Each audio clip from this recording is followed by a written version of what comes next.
অনেকেই আছেন সন্ধ্যার সময় এরকম নুডলস বা পাস্তা সেমাই টেমাই এগুলো পছন্দ করেন।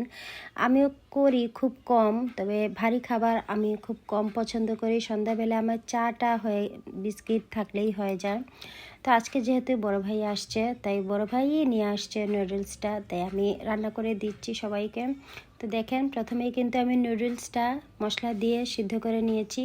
তারপর পেঁয়াজ কুচি, গাজর দিয়ে, দুটো ডিম দিয়ে, লবণ দিয়ে এটা ভেজে নিলাম। ভেজে দেওয়ার পরে সবগুলো নুডলস ঢেলে দিলাম। ঢেলে দেওয়ার পরে ভালো করে ভেজে নিচ্ছি।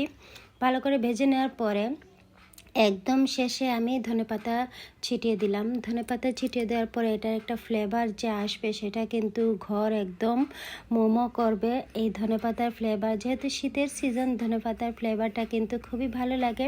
তো আপনাদের কাছে আমার এই নুডলস রান্নার ভিডিওটা কেমন লাগলো জানাবেন। যদি ভালো লাগলে লাইক কমেন্ট শেয়ার করে পাশে থাকবেন।